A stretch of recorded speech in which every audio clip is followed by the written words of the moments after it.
Alejandro, the ruthless tycoon, commissioned a ring made to fit just one woman and swore that he would only marry the one who found it perfectly. In my first life, Claudia, the imposter posing as the heiress, secretly had the ring enlarged and introduced herself as the chosen one. Alejandro slapped her senseless across the face. It wasn't her. In my second and subsequent existence, Elena, my adoptive sister, starved herself to death until she lost almost 30 kilos so that the ring would fit. Alejandro slapped her with the back of his hand and sent her rolling down the marble staircase. It wasn't her either. In my third, Sarah, my stepmother, sanded the skin off her finger until it bled so that the ring would slide off. Alejandro laughed in her face and then dunked her in the full bathtub until she stopped kicking. Another mistake. In the fourth, there were no more candidates. Scared to death, my family pushed me forward. The ring fit my finger as if it had been fused to my skin. It fit perfectly, icy cold. Everyone sighed in relief until Alejandro looked at me, pulled out a knife, and stabbed me in the stomach. "Where is she?" he roared. "You're not her, still reborn." I still didn't know who I was searching for so frantically. When the ring arrived in this fifth life, the four of us swore it wouldn't fit us. But the secretary looked at us with perplexed eyes. Mr. Alejandro was clear. He said, "The owner is among the 4 Velasco ladies." We stared at the enormous diamond, mesmerized. All the hunting women in the family had already married him and died at his hands. Who the hell was this man looking for? Sarah questioned Mr. Vargas over and over again. There had to be a mistake. If his true love were among us, why would he have killed us 4 times at this rate? We were going to need a cemetery of our own, but Vargas just frowned. That night at the banquet, the 4 of you were sitting alone at a table. He saw you, smiled, and said to me, "The woman with the ring is among the 4 Velasquez. There's no mistaking it." Quote, he dropped the rings on the table like someone leaving a grenade unpinned. "Why don't you try them on one by one?" Claudia recoiled immediately. "I'm allergic to platinum. It'll give me anaphylactic shock." Elena waved her hands. "I'm too fat. I'll break it." Sarah forced a tragic smile. "My heart belongs to my late husband. Alejandro would never want me." Finally, everyone's eyes settled on me. Vargas smiled wickedly.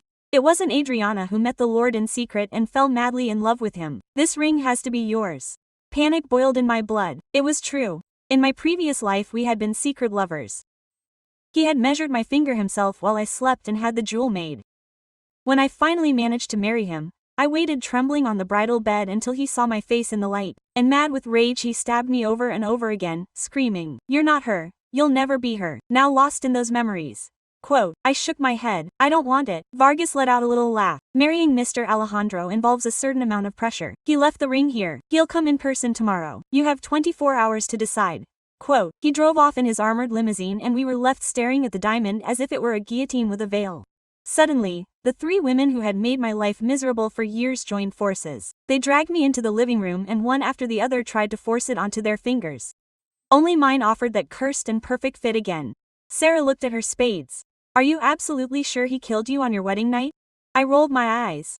"He crushed me like a colander and sent the body back in a hearse." Everyone saw it. Elena nodded vehemently. "It was horrible. Not an inch of skin was left without holes." Claudia sighed. "I fought with you for 10 years, Adriana, and it still made me sad to see you like this." We looked at each other, not knowing what to do. "If we don't hand someone over by tomorrow, he'll kill us all," Sarah whispered. Then something occurred to me. There must be security cameras from the banquet. If the woman he's looking for isn't any of us, maybe we can find her. Desperate, we ran to the hotel. Elena made up a sob story that opened the doors to the control room for us.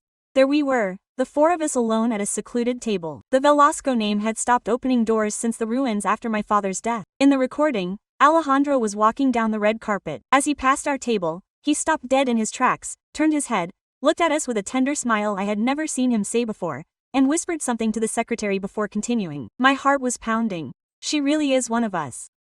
But then why had she murdered us so cruelly? A chilling thought ran through me. I need to go to her house right now. They looked at me with a mix of admiration and terror, but I was more lost than ever because Alejandro and I were still secret lovers and he had been the one pursuing me from the beginning. I used the usual side door and snuck into his bedroom. He froze when he saw me, then his expression softened. "You came unannounced," he murmured in that voice that used to melt me. The loving man in front of me overlapped with the monster who had disemboweled me. "Are you going to marry me tomorrow?" I asked in a shaky voice. He hesitated. Something strange flashed in his eyes. "We have been together for so long. Don't you know me?" He sat me on his lap like he had on so many nights, but something was wrong. He had said he would marry the woman who kept the ring, but he never said that woman was me. Who is the woman you truly love? I insisted. He stared at me. You should know better than anyone. I expected him to dodge the question as usual, but he smiled. Of course it's you, Adriana. If you want to be, you will be. Tomorrow, when you marry me, I will treat you like a queen. His eyes showed nothing but tenderness. The same man who tied my shoes, who cooked for me, who defended me from the Velasquez and who then stabbed me, shouting that I would never be worthy. He kissed the back of my hand, almost pulled away, and then I understood everything. A truth so twisted that it barely fit in my head. The woman he loved madly was himself. Suddenly, he covered my mouth tightly. You're asking too many questions tonight, she whispered, her eyes turning into black pools. Then she smiled again, sweet, as if nothing had happened. Tomorrow is the wedding, go home and rest. I ran away in terror. When I got there, the three of them surrounded me. What happened? You know who he loves. I shook my head. Her hopes had collapsed. Elena burst into tears. I don't want to die. We can't run, Sarah said. He'll find us wherever he is. Then I'll marry him, I announced. They looked at me as if I had gone mad. The ring was still on the table. Our sentence.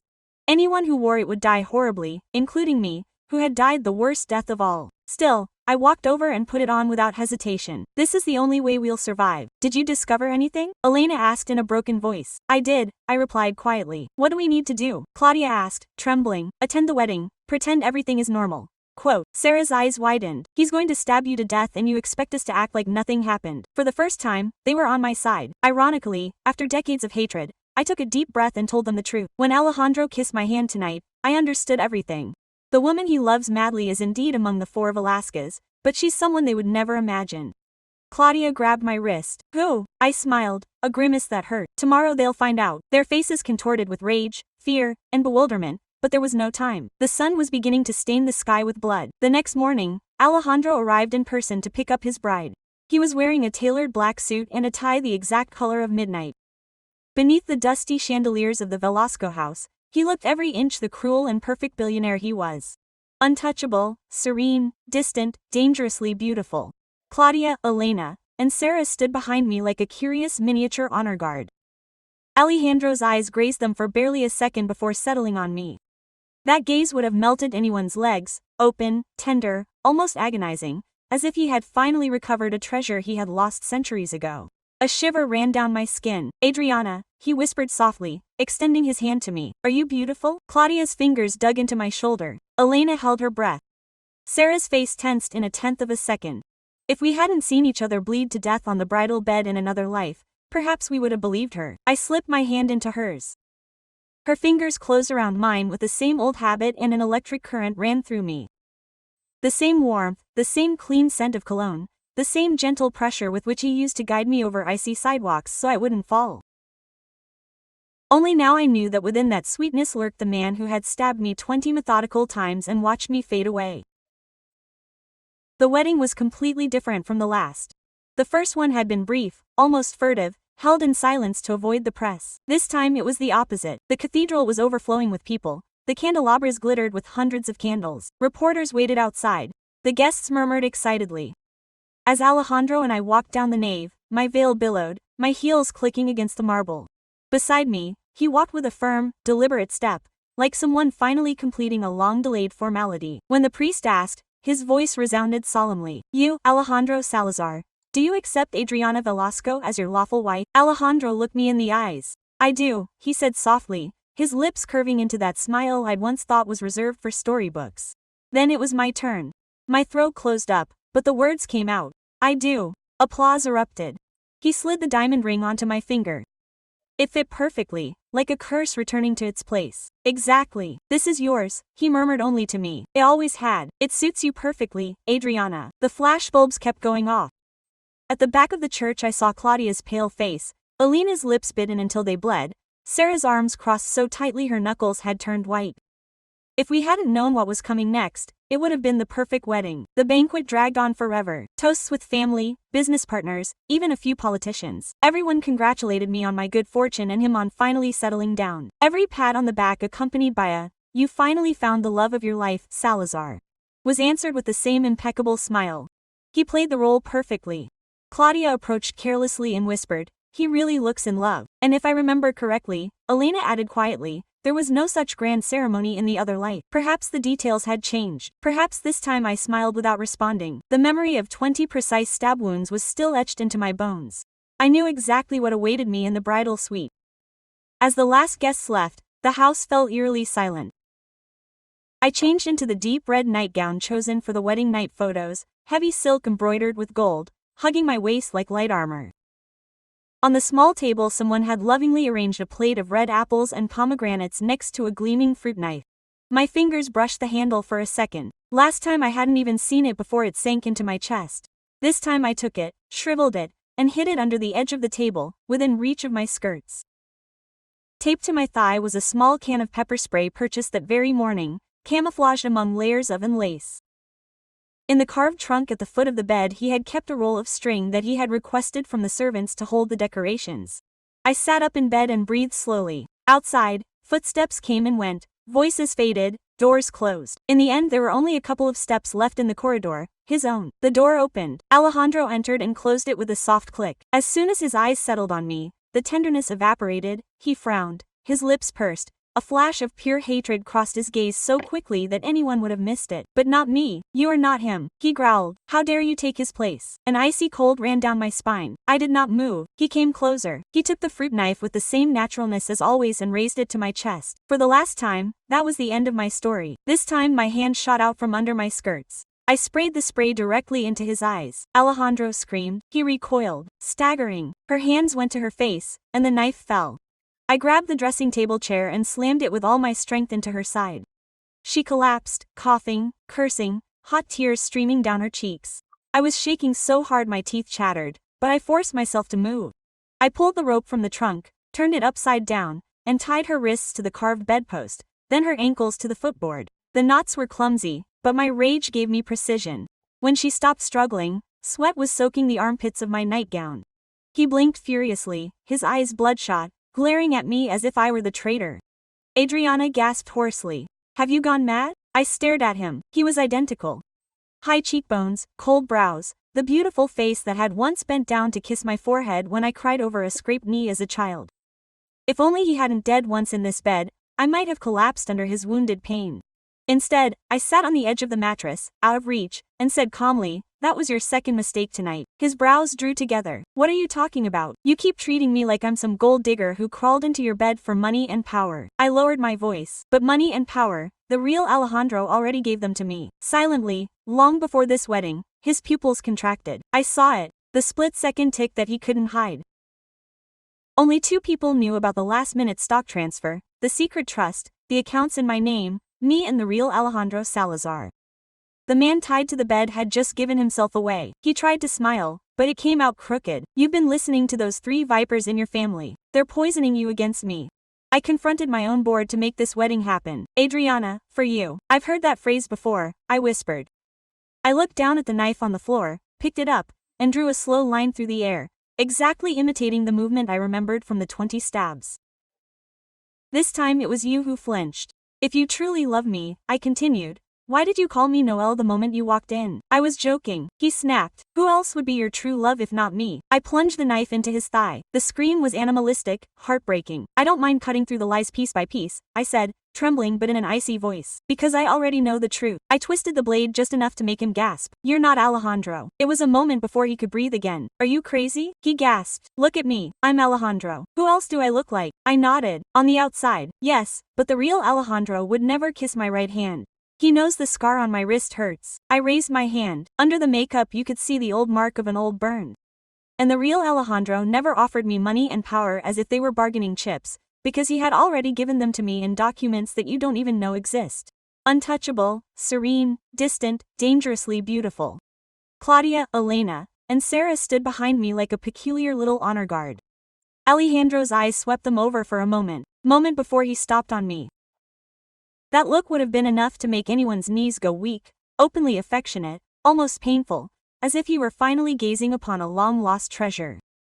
A shiver ran down my skin. Adriana, he said quietly, extending his hand. You're beautiful. Claudia's fingers dug into my shoulder. Elena held her breath. Sarah's face tightened into a grimace of distrust. If they hadn't seen us bleed to death in the wedding bed in another life, perhaps we would have believed her. I slipped my hand into hers.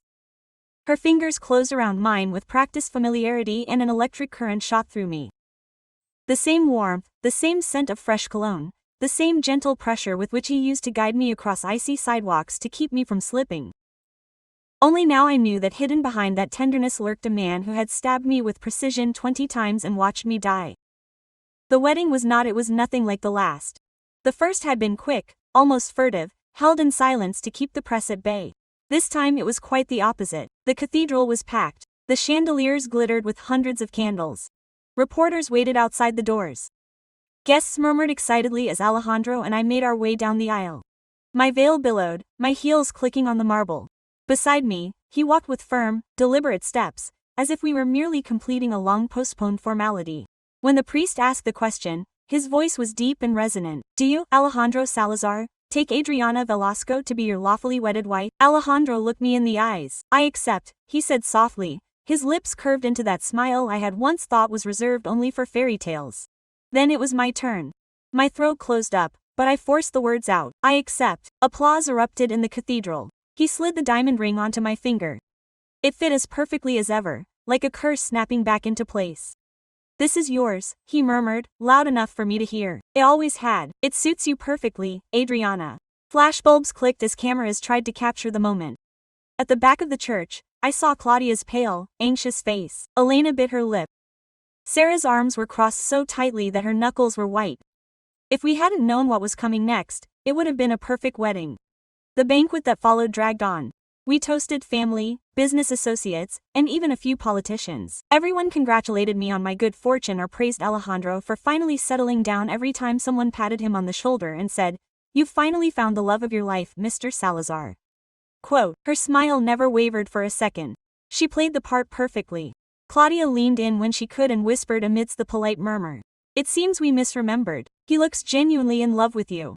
Elena's eyes darted nervously. "In the previous life there was no such grand ceremony," she murmured. "Perhaps the details have changed. Perhaps this time. Perhaps he really won't kill you." I smiled faintly and didn't respond because the memory of 20 precise stab wounds was etched into my bones.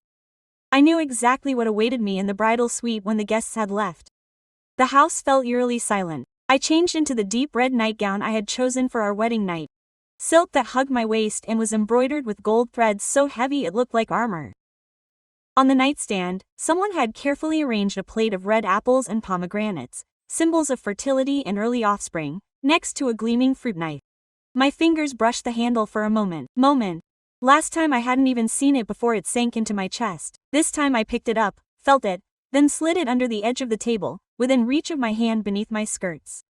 Taped to my thigh was a small canister of pepper spray I had acquired earlier that day, hidden between layers of cloth and lace. In the ornate trunk at the foot of the bed, I had hidden a coil of rope that I had asked the maids to bring to secure the decorations. I sat up in bed and forced myself to breathe slowly. Outside, footsteps came and went, voices faded, doors closed. Finally, only a couple of steps remained in the hallway, his own. The door opened. Alejandro stepped in and closed it behind him with a soft click. The moment his eyes settled on me, the tenderness vanished. He frowned, his lips pursed. A flash of hatred crossed his gaze so quickly that anyone would have missed it. But I had seen it before. "No, you are him," he growled under his breath. "How dare you take his place?" A chill ran down my spine. I didn't move. He stepped closer. He grabbed the fruit knife from the table with a familiar gesture, without hesitation, and raised it to my chest. Last time, that was where my story ended. This time my hand shot out from under my skirts. I sprayed pepper spray straight into his eyes. Alejandro screamed. He staggered back, his hands flying to his face. The knife fell to the floor. I grabbed the heavy vanity chair and brought it down with all my strength. The edge connected with his side. He fell to his knees, coughing, cursing, tears welling in his raw eyes. I was shaking so hard my teeth were chattering, but I forced my body to act. I pulled the rope from the trunk, turned it upside down, and tied his wrists to the carved bedpost, then his ankles to his feet. My knots were clumsy, but the rage and the adrenaline gave me precision. When he stopped struggling, sweat soaked the armpits of my nightgown. He blinked furiously, his eyes bloodshot and watery, staring at me as if I had betrayed him. "Adriana," he gasped hoarsely. "You've gone crazy." I stared at him. He was identical to my memories. Sharp cheekbones, cold brows, the handsome face that had once leaned down to kiss my forehead when I cried over a scraped knee as a naive child. If I hadn't already died once in this bed, I might have fallen to the wounded pain in his eyes. Instead, I sat on the edge of the mattress out of his reach and said calmly, "That's your second mistake tonight." His brows drew together. What are you talking about? You keep treating me like I'm a desperate fortune teller. I said quietly. Someone who crawled into your bed for money and power. I bowed my head. But money and power, the real Alejandro already gave them to me. Silently long before this wedding, his pupils constricted. I saw it, the slight tremor he couldn't quite hide. Only 2 people knew about the last-minute stock transfer, the secret trust, the hidden accounts in my name, me and the real Alejandro Salazar. The man tied to that bed, he had just given himself away. He tried to smile, but it came out crooked. You've been listening to those 3 vipers in your family. They're poisoning you against me. I stood up to my own board to make this wedding happen. Ariana, for you. I've heard that phrase before, I said softly. My gaze dropped to the knife on the floor. I picked it up and drew a slow, shallow line through the air, mimicking the motion I remembered as he stabbed me over and over again. This time he did flinch. If you truly love me, I continued. Why did you call me? No. Him, the moment you walked in. I was joking, he said. Who else would be my true love but you? He replied. I plunged the knife into his thigh. He screamed, a raw, animalistic sound. I don't mind cutting through lies piece by piece, I said through my own trembling. My voice sounded terrifyingly calm even to me, because I already knew the truth. I twisted the blade just enough to make him gasp. You're not Alejandro. It was a moment before he could breathe normally, much less speak. You're crazy, he gasped. Look at me. I'm Alejandro, the one I most resemble on the outside. I nodded, but the real Alejandro would never kiss my right hand. He knows the scar on my wrist is sensitive. I held up my hand. Under the makeup hid an old burn mark. And the real Alejandro, I continued. He would never offer me money and power as if they were mere bargaining chips. He had already given them to me silently, in documents you didn't even know existed. And the real Alejandro would never have had to guess the password to his own emergency email. His eyes widened. Gotcha. You're just a double. I let out a perfectly crafted one. Convincing enough to fool investors and reporters. Maybe even good enough to fool my stepmother and those scavengers at their charity dinners. I leaned closer, but not close enough to fool the woman I had truly loved. His face turned ashen. For a moment, I thought he would continue lying. Instead, his shoulders slumped against the pillow, a crooked, bitter smile twisting his mouth. You're smarter than he said, Musito. Smarter than any Velasco had ever shown. My heart clenched. Where is he? That bitter smile widened until it became almost sarcastic. Dead. The word stabbed me like a new knife. I couldn't breathe. Dead. The man who once tied my shoelaces because my fingers were cold and clumsy. The man who cooked me dinner in a hoodie and jeans in a kitchen worth $1 billion, burning tortillas and laughing like an idiot. The man whose voice had been the only tender thing in my life for years. Gone. I must have paled because whoever the imposter really was let out a hoarse chuckle. Do you want to know how I figured out the password to that special email? His voice was raspy. It's easy when the owner is tied to a chair in front of you. My stomach turned. I tightened my grip on the knife handle to keep my hands from shaking. Before I could decide whether to plunge it in further or scream first, the bedroom door flew open. Adriana. 3 figures burst in, a whirlwind of silk, perfume, and suppressed panic. Claudia, Elena, and Sarah. Claudia didn't think twice. She grabbed the chair lying on the floor and smashed it against the fake Alejandro's head with a sickening crunch. Elena and Sarah threw themselves on his torso, landing brutal kicks on his ribs and arms until he collapsed onto the bed, almost unconscious between the pain and the blow. Elena then ran towards me and untied the rope that was around my neck. I hadn't even realized that I had managed to wrap it around my shoulders. When it was freed, the air returned to my lungs. What are you doing here, Grasney? Claudia threw her hair back, panting. What? Did you think we were going to stay home drinking infusions while you went into the gas chamber by yourself? You said to act normal, Elena added, her eyes shining with tears and rage. Well, we did. We smiled, we waved, we pretended to be envious, mean and stupid. And when no one was looking, we followed you here. Sarah crossed her arms and looked away, feigning anger. We agreed that we would only fight among ourselves over money and purses, she said coldly. Not over our lives. If anyone is going to torture you to death, it will be us, not some stranger. I felt my eyes sting. I will try to live up to your standards, I replied weakly. The 3 of them blushed in unison as if they had revealed too much and changed the subject immediately. How did you get in? I repeated. When I just looked at them, Claudia smirked. Easy. I pretended to be Alejandro's abandoned and heartbroken girlfriend and begged the guards to let me see you alone to convince you not to run away. Elena whimpered that she would kill herself if her pregnant sister was forced into a loveless marriage, and Sarah swore that she would take all the blame if anything went wrong. I let out a half-hysterical laugh. No wonder I had never been able to handle the three of them. Elena smiled and pointed to the man tied to the bed. You still haven't beaten us. You're the only idiot who put her ring back on knowing she'd get stabbed. Sarah rubbed her knuckles, almost in admiration. You went straight in knowing exactly how you were going to die. I'll admit that. It's bravery. An aching warmth flooded my chest. Those three women had been making my life miserable for years with petty cruelties, stolen dresses, and venomous barbs. We'd clawed at each other for the scraps of affection and status my father left behind, but when push came to shove, they'd decided to join me in the monster's lair.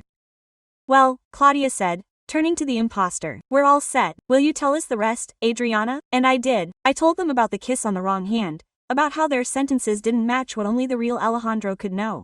From the emergency email I once accidentally discovered on his computer, a dead man's switch that would send a message to his most beloved person if he didn't log in within 5 days. The double had seen it. He couldn't read the contents without a password, but he saw the scheduled delivery, the subject line, the recipient's address, our address, the Velasco family mansion. Somewhere in that house lived the person Alejandro had considered his most beloved, the one he wanted to protect even after he was dead. 3 of those 5 days had already passed. When the imposter found the email, he panicked, tortured Alejandro, got the password, read the message, and discovered exactly who it was addressed to.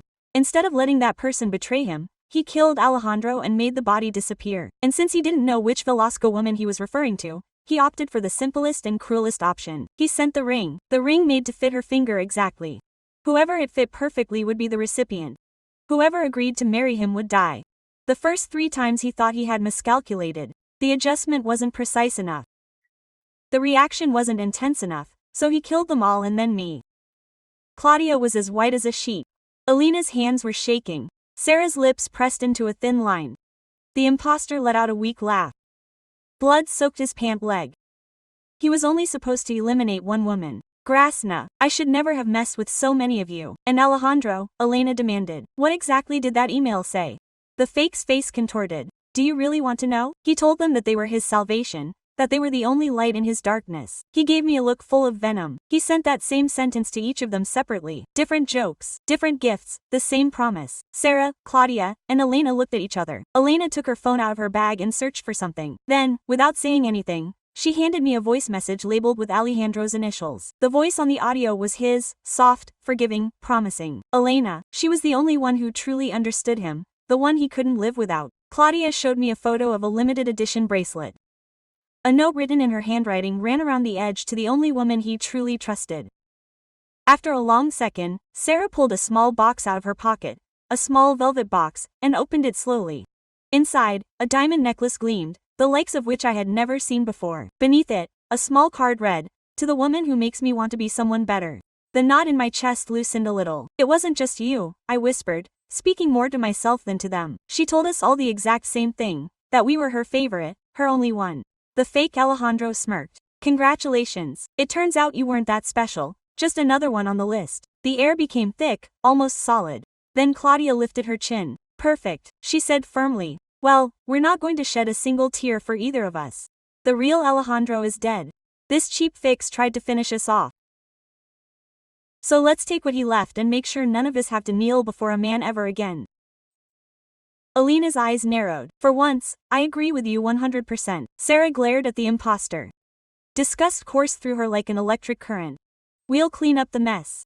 We'll keep the shares, the assets. We'll bury the story under lock and key, and then we'll erase the Salazar name from our lives forever. I looked at the 3 women who years ago would have gouged out their own eyes for a scrap of affection in a family that was crumbling like sand. Women who, despite everything, had burst into that room to rip the noose from my neck. One step after another, I said quietly, first this imposter, then we'll decide what kind of life we really want.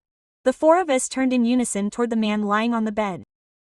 For the first time in a long time, the 4 Velasco women stood shoulder to shoulder, no longer enemies, united not only by blood or bruises, but by a diamond ring that had almost been our shared grave.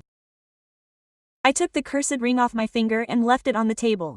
The stone caught the light and returned it cold, indifferent. You wanted to know whose ring this really was, didn't you? I murmured to the unconscious man and to the memory of the real Alejandro, wherever he was, far away from us. Well, now you know, he's ours now. Mine, Claudia's, Elena's, Sarah's, The 4 women who died for you over and over again in lives we never asked for. And finally we've stopped being anyone's sacrifice.